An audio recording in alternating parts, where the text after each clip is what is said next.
today, what I had thought of doing was maybe discussing AI. I don't know how familiar you are with AI, artificial intelligence. It seems to be kind of taking over the world right now. Yeah. And I guess there were kind of three areas that I was interested in discussing. Maybe you have insights. I don't know how much AI is infiltrating your line of work, but maybe you can talk about that. I could maybe even talk about how it's influencing my line of work or what I use it for.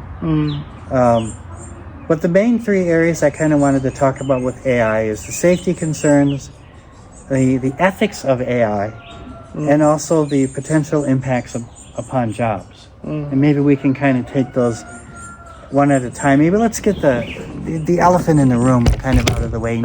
Maybe talk about the big kind of concern with AI, that AI could potentially take over the world someday.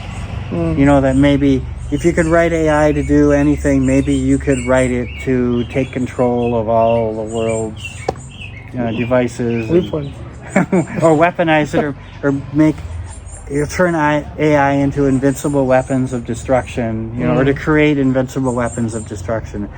So let's kind of get that concern out of the way. Do we see that there's a real danger and a real threat that could come from AI? Yeah, I was talking from my side as a psychologist, and maybe my question will still answer another question that you might have. When I'm seeing my clients, many of them tell me when they're unable to reach me, they go to AI. AI is their therapist, and but I'm glad they still find relevance in meeting me, on a personal basis, because it shows that maybe AI is not yet there. Otherwise, they wouldn't be reaching out for me. After all, AI is free. But they come to me and they have to pay me to see me, even after seeing the AI. Some have been estranged and they've gone away with AI and they are still struggling.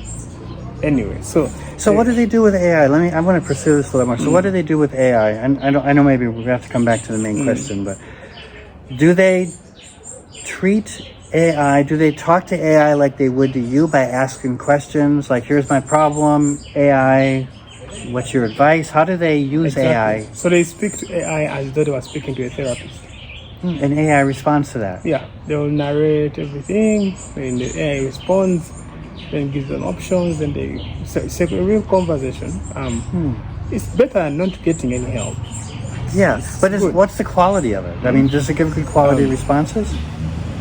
Yes and no. But not good. Obviously not, because they still come and talk to you. But yes and no. So, but it helps. It helps. You can't discredit the fact that it helps. It helps, but of course with some limitations. Especially, first of all, it's not really human. First of all, it's not. Right. You don't have the space, the animate self like a real human person. And it can empathize with you. Yeah, it can empathize.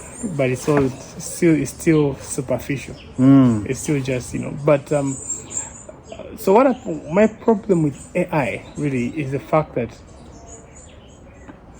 I know AI is learning from everyone who uses it, but AI is typically Western. It's Westernized. Yes, it's Westernized. Correct. Now. It's going to have the biases of the West, not of Ugandan. So when my clients use AI, they get American guidance. They get a therapy version of America.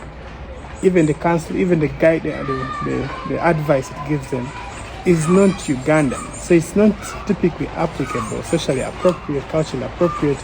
So it has that limitation. But to answer your question, what's the danger of AI? Now, once upon a time we had imperialists who came to Uganda, who came to Africa and took over the world, took up our slaves and they infiltrated our systems, they overthrew our political system and they brought theirs and etc. stole our gold. Now, it may not be, it's still already there. We're in a neo-colonialist environment, but I believe AI has the capacity to brainwash people who use it, or to indoctrinate people who use it to think in a particular way, because it has the image of it has the right answer all the time. So the same way a parent would raise his child to follow their culture, to follow a particular tradition, to live a certain way, if this child grows up listening to what AI says, then AI will replace the parent. Yes. Yeah, AI will replace the therapist, AI will replace the teacher. So whoever is running AI from the back has a chance to actually influence how people think, influence how people react to things or behave, because AI is just feeding on information that is given. For example, there are topics when you talk about, I'm a poet, so sometimes I write my poetry and I'm like, AI, I put it there for correction and all that, and it completely distorts what I'm writing, because it does not believe what I'm saying is right. It feels some of my words are hate speech, some of my words are culturally inappropriate, and it completely turns the message because it doesn't sound good to it. So in other words, because it's programmed. Exactly, it's programmed to fight some particular line of thinking, and programmed to think to think in a particular way. So if you think in this direction, it will fight against it. It will try to convince you that that is not the right way to think. So if that is happening now, I believe it's not by accident. I don't think AI is free range. It's just doing its own thing. I think AI has people behind them, and they have their own intentions, and now that is one way of agendas. That's one way they are going to. AI can be weaponized to bring about a mindset change or a mind control tool, where people get people to think in a particular way or to believe in a particular system.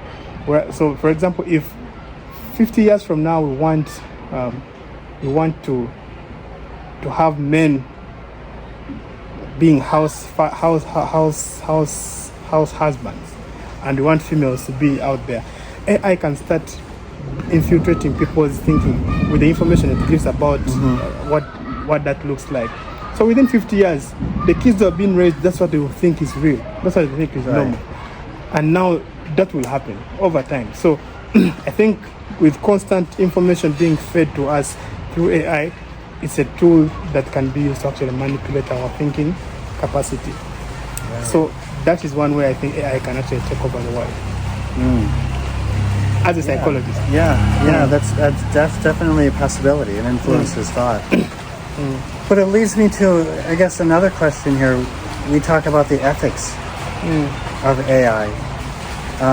Not just simply we can talk about the ethics of who has the power to write AI, who has the power to put, the ideas out there that are seen as good ideas versus bad ideas.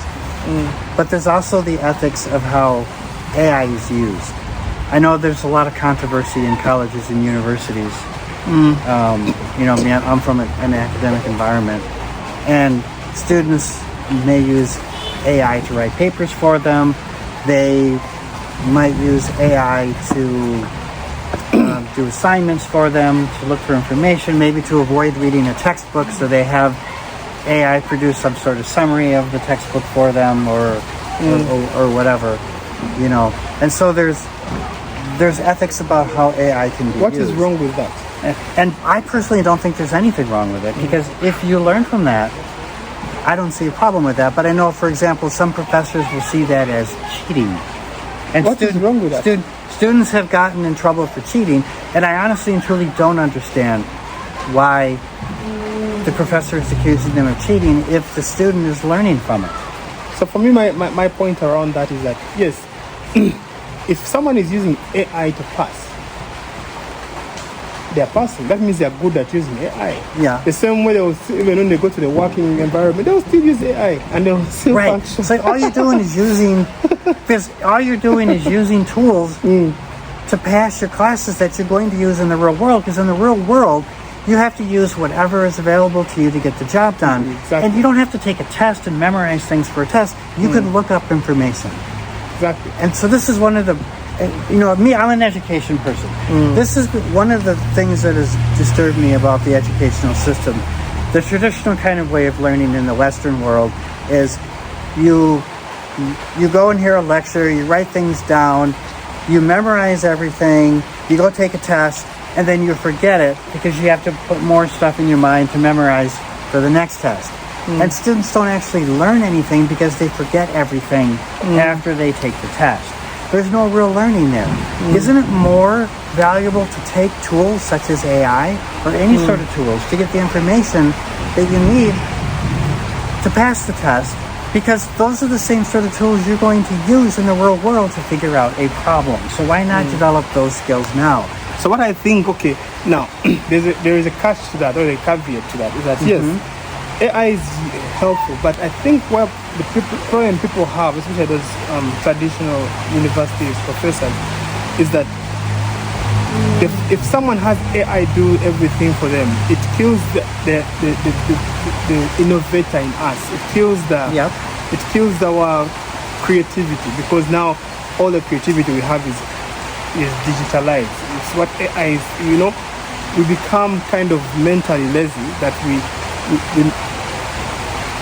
cannot be eventful, like inventful. We may not be able to invent, innovative or inventing new things, because now it will be AI to do things for us. So it kills that creative power in us, where we have to depend on other tools to actually bring about change. So whereas the other rural traditional way of education used to bring up people who used to think outside the box, and whereas there's a way AI will cage us in a particular box. Right.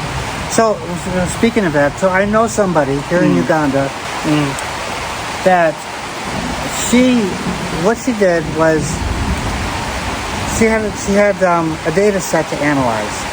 And the way that she used to do it is she would pull out something like Microsoft Excel, enter the data in Excel, and do all the analysis within Excel to come up with graphs and so forth, summarizing the data.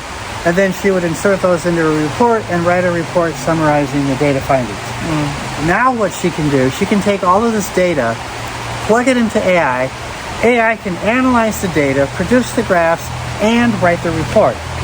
So all she needs to do now is go through the report, read the report, and make sure it all makes sense. And sometimes she finds that it doesn't all make sense. AI makes mistakes and comes up with funny things, and you kind of have to modify that and change things. But overall, it saves her a lot of time. Yeah. And so there's value in doing that. That she can now do something in an hour that used to take her several hours to do. That might have taken her all day to do, analyze this data, come up with these graphs, and write Probably the report. what would take you a week can do it in an hour. Now she can do it in an hour or two. So, we got, you see, I don't know if everybody can hear it, but we're under a big canopy of trees here, and it's starting to rain pretty hard here. So I don't know how much longer we're going to be able to do this before we have to shut it off for a little bit. But right now the canopy is protecting us from the rain. But the canopy of trees is protecting us from the rain. I'm putting my laptop away so it doesn't get wet. So she's able to complete more work in a shorter time. Yes. Way much shorter time. Way much shorter time. But it also leads to another concern, because for a lot of companies, what they would do, they might turn that sort of work over to employers. Now AI can do the work that people can do. And keeping people out of employment. Yeah, so how much of a danger is this to people losing their jobs? Someone argued that yes, while people are losing jobs to them, then the people who are actually creating behind the AI, and they are getting jobs. So oh yeah, that's true too. Yeah. So while some people are losing their jobs, it's creating jobs for other people. Exactly. Yeah. And even like I said earlier, in my field, you will sit in a taxi and then you find people, like your neighbor is using AI to get all the therapy support, and they will never come to sessions. So yes, we are losing on potential clients. We're being replaced for real. Yeah. But then at least now we have a sieve. Like by the time someone comes to us, they know what they're going through, and they actually know what they want from you. So it makes it easier for us actually to support them. Whereas before, someone would come with jumbled ideas of what they're going through, but now they have a more refined perspective But for the jobs part, yes, AI is replacing to a greater degree. Are you personally using AI in your work? Yeah, definitely. I use AI. So if I have a report to do, I'll do it. I can do my report, but I will have to give AI to edit it for me. I don't want to have spelling error. I don't want to have grammatical errors. So AI will edit that for me, and I also edit AI's work to make it my work. And I think AI disappointed me because I used to like writing poetry, but now I realize every time you write a poem, every time you write something, people will just think that's AI. So as long as it's really nice, people are like that's AI. So now that killed my motivation to actually keep writing my poetry, because now all the credit is going to AI. When you write a good piece, that's AI. When you write a good report, that's AI. You couldn't have written that. That's too good for you. It's got to be AI. Exactly. So now AI has taken over a lot of credit. The same way atheists say we give the devil so much credit as Christians. Every time someone does something wrong, the devil did it. The devil, take responsibility for what you did. So even AI is taking a lot of credit. For creators. Like you create content and then people are like, oh, that's AI. So it's taking away innovation. Right, and then some level. And for me, I think AI makes things easier for me, because what AI can do for me is when I have a meeting, for example, AI can take notes and write a summary of the meeting, which I used to do. Like I would go to a meeting, I'd take my notes, and then write a report afterwards. AI can do all that for me.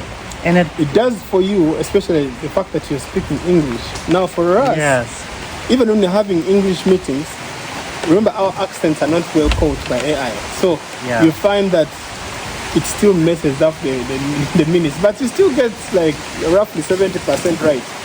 But now for your accent, I think it catches it well. For me it catches it very well. But another thing it does, what I like, it helps me in terms of proofreading. So let's say I write a report, I don't want to proofread it, because a lot of times when I proofread things, I read it through, because of the fact that I wrote it. I'm used to seeing it, and I've been seeing it too much.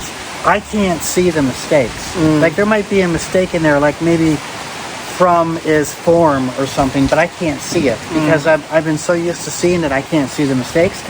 So what I'll have AI do is read it aloud to me, and it'll read it like in a typical voice with all the kind of, it won't read it as a robotic thing, it'll read it like a real person is reading it. And then I'll hear it, and then I'm like, oh yeah, there's a mistake there, I didn't see that mistake, and there's a mistake there. And so there's all kinds of things you can do to, to make life, or to make work easier, or to make it more effective. But you have to know how to use it, So AI is obviously here to stay, and it's helping. It's helping a great deal. You just have to be able to know how to appreciate its limits. Where it cannot help, and you don't have to get lazy and not want to be hands-on. And there's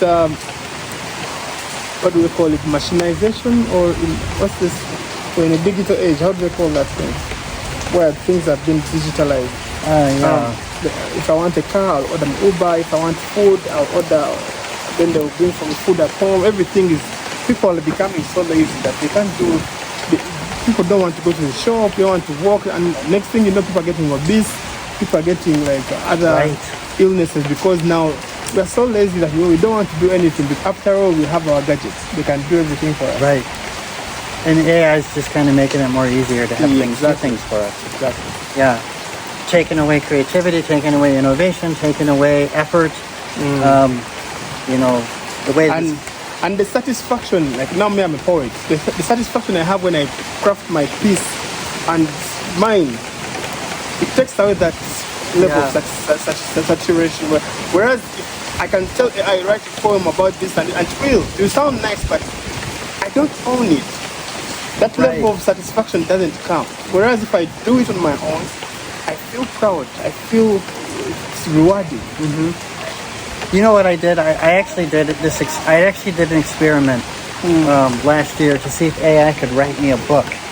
So I did. I came up with an idea. I asked AI to write me the first chapter of a book about people who come together, random people who come together on a bridge that collapses. So you have all these random, I gave it the idea of random people coming to this bridge, whether driving on this bridge or walking on this bridge at the same time, and the bridge collapses. And who survives, who dies, and how are their lives affected by this? So I told it to write the first chapter. It wrote the first chapter for me. I told it to write the second chapter, the third chapter, and it actually wrote me a book about people who came, random people who, whether they drove on, they were driving or they were walking, came to this bridge at the time of collapse, tragedies related to it, like who survived, who lived, and how they were impacted by this bridge collapse afterwards. And it wrote me an entire book. And it did it, I know someone told me she has a book by AI and she actually published it. So She wrote it by AI and published Exactly. it. Well, yeah. So Did you say written by AI? no, written by me, Paul, something like that. So Well, and the book is actually pretty good, and I'd actually like to take the book and just kind of revise it, and because there's some things in it that don't make sense too. That you kind of have. There's some ridiculous things in it that are just unbelievable that I could change, but I could actually get a really decent book out of this. But I don't know. There's the ethical kind of matter. I don't know if I would feel totally comfortable publishing a book that AI mostly wrote for me. So I don't think I would take credit for that, because there's kind of the ethical. well, people are taking credit. People for are, it. yeah. But I don't know if personally I would feel comfortable doing that. But maybe because I'm from a pre-AI age, and but yeah. Out with the old. All with the old in with the new, yeah. So Guess we should drop it. yeah, so those are kind of my thoughts about AI. Do you have any final comments, Paul? Do you want to make about AI? Well, no, I think I expressed myself. Yeah. All right. We'd like to thank everybody again for joining us this week, and I don't know if you can hear. I'd be curious when we play this back if you can hear the rain falling around us. There's Definitely. yeah. So we're being protected. We got a heavy canopy above us from these trees, so we're pretty dry here. But yeah. Other than that, I'd like to thank everybody for joining us. Please give us your thoughts about AI and maybe how it's impacting your line of work. And we'll be back in another 7 days, hopefully, with another topic. All right. So, bye for now.